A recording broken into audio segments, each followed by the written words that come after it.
नमस्कार दोस्तों, आज हम बात करेंगे रिलायंस पावर की। पहले हम देख रहे थे कि स्टॉक ने अपने इन्वेस्टर्स को कैसे रिटर्न्स दिए हैं। पिछले अगर 1 मंथ की बात करें तो -12% के रिटर्न्स हमें देखने मिल रहे हैं।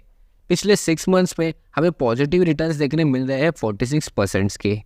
2024 में प्राइस ने 14 रुपीज़ की एक अच्छी पॉजिटिव रैली लगाई है और पिछले एक साल की अगर बात करें तो 128% के रिटर्न्स रिलायंस पावर के स्टॉक ने अपने इन्वेस्टर्स को दिए हैं और पिछले 5 सालों में 151% के रिटर्न्स कंपनी ने अपने इन्वेस्टर्स को दिए हैं। तो कंपनी अपने इन्वेस्टर्स को अच्छा खासा पैसा बना के दे रही है, लेकिन इस कंपनी के फंडामेंटल्स थोड़े ठीक ठाक अभी के लिए तो नहीं लग रहे।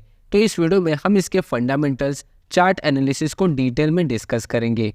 तो अगर आप रिलायंस पावर में इन्वेस्टेड हो या फिर इन्वेस्ट करना चाहते हो तो इस वीडियो को ज़रा भी स्किप करके ना देखें और चैनल पर नए हो तो चैनल को सब्सक्राइब करना ना भूलें। ये आपके लिए तो फ्री है, लेकिन हमें इससे बहुत फ़र्क पड़ता है।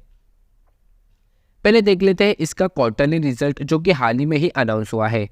दिसंबर 2022 में इसका जो सेल्स के नंबर्स थे वो 1800 के करीब थे। मार्च में हमें सेल्स थोड़ा कम होते हुए देखने मिला 1700। जून में 1900 करोड़, सितंबर में सेल्स ने 2000 करोड़ के नंबर्स को क्रॉस कर दिया और दिसंबर में इसका जो सेल्स है वो 1900 करोड़ का है।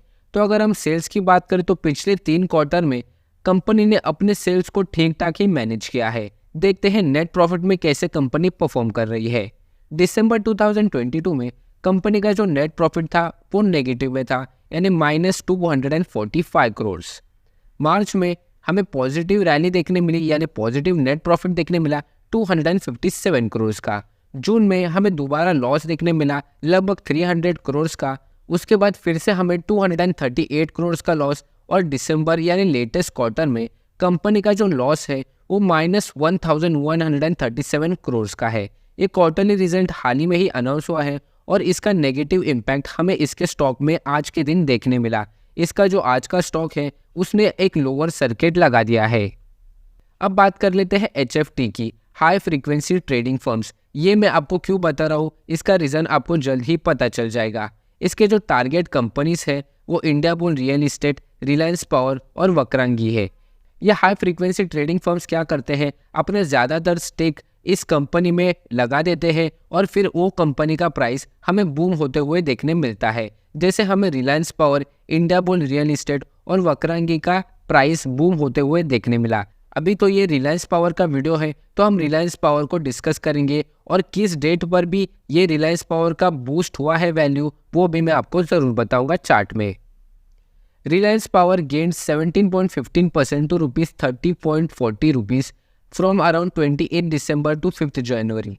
तो 28 दिसंबर से लेकर 5 जनवरी तक कंपनी का जो प्राइस है यानी स्टॉक प्राइस है वो 17% से भी बढ़ गया। और अगर प्राइस 30 रुपीज़ पर गया है और यहाँ पर जब कोई रिटेल इन्वेस्टर बाय करता है तो वो पूरी तरह ट्रैप हो जाएगा और अभी हमें लोअर सर्किट भी देखने मिल रहा है। तो जो भी रिटेल इन्वेस्टर है जिन्होंने 29 या 30 रुपीज़ के लेवल पे बाय किया है वो बुरी तरह ट्रैप हो चुके हैं।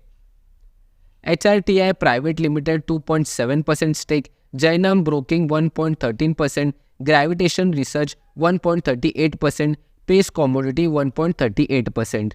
तो जिन्होंने भी जो HFT थे, हाई फ्रीक्वेंसी ट्रेडिंग फर्म्स, इन ट्रेडिंग फर्म्स की वजह से हमें रिलायंस पावर में बूस्ट देखने मिला। अब बात कर लेते हैं इसके चार्ट की, जिसमें हम देख रहे हैं कि प्राइस अभी लोअर सर्किट में चालू है। 4.86% के नेगेटिव रिटर्न्स आज के दिन स्टॉक ने अपने इन्वेस्टर्स को दिए हैं। तो इसका जो फंडामेंटल एनालिसिस है वो भी अच्छा नहीं है और इसमें जो HFT के मूव्स थे उससे भी इसमें एक नेगेटिव इम्पैक्ट ज़रूर पड़ा है। तो ये स्टॉक अभी क्रैश होने की पूरी संभावना में है। प्राइस अभी 23 रुपीज़ के लेवल तक जा सकता है। अब इसको हम डिटेल में समझते हैं। ये पिछले 6 महीने का चार्ट है, लेकिन उससे पहले, इस एनालिसिस से पहले मैं आपको एक जेंटल रिमाइंडर देना चाहूँगा। जो भी इन्फॉर्मेशन इस वीडियो में प्रोवाइड हो रही है वो सिर्फ मेरा पॉइंट ऑफ व्यू है। इन्वेस्ट करने से पहले अपने फाइनेंशियल एडवाइजर से सलाह ज़रूर लें। तो पिछले 6 महीने का चार्ट है जिसमें हमें 46% के पॉजिटिव रिटर्न्स देखने मिल रहे हैं। प्राइस एवरेजली मूव कर रहा था, लेकिन जब दिसंबर 28 आया तो वहाँ पर हमें एक बहुत बड़ा जंप देखने मिला। ये HFT यानी हाई फ्रीक्वेंसी ट्रेडिंग फर्म्स का मूव था और उसके बाद 5 जनवरी के बाद हमें इसमें डिक्लाइन देखने मिल रहा है। अब ये डिक्लाइनिंग मोड में चला गया है इसका प्राइस। अब इसका जो सपोर्ट रेंज है वो 20 से लेकर 23 रुपीज़ के रेंज में है। तो ये लेवल आप मार्क कीजिए और प्राइस शायद हमें इस लेवल पर ही देखने मिले इस नेगेटिव रैली में, क्योंकि प्राइस अभी लोअर सर्किट पर लोअर सर्किट लगा रहा है। तो 20 से लेकर 23 रुपीज़ तक आप ना ही न्यूली बाइंग की सोचें, और अगर आपको अच्छा एग्जिट मिल जाता है 23 रुपीज़ के ऊपर तो आप एग्जिट ले सकते हैं अगर आप प्रॉफिटेबल हो। बाकी तो आपका डिसीजन है, क्योंकि आपका पैसा है, आपको बाय करना है, सेल करना है या होल्ड करना है, पूरी तरह आपका डिसीजन है। लेकिन अभी के लिए रिलायंस पावर्स का फंडामेंटल एनालिसिस थोड़ा ठीक नहीं है और इसके चार्ट में भी हमें वीकनेस देखने मिल रही है।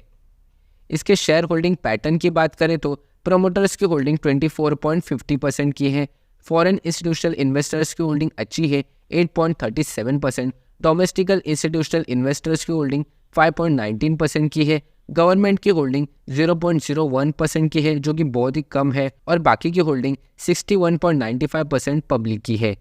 तो ये थी सारी इन्फॉर्मेशन रिलायंस पावर की। वीडियो अगर अच्छी लगे तो लाइक, शेयर और चैनल को सब्सक्राइब करना ना भूलें। मिलते हैं अगले वीडियो में।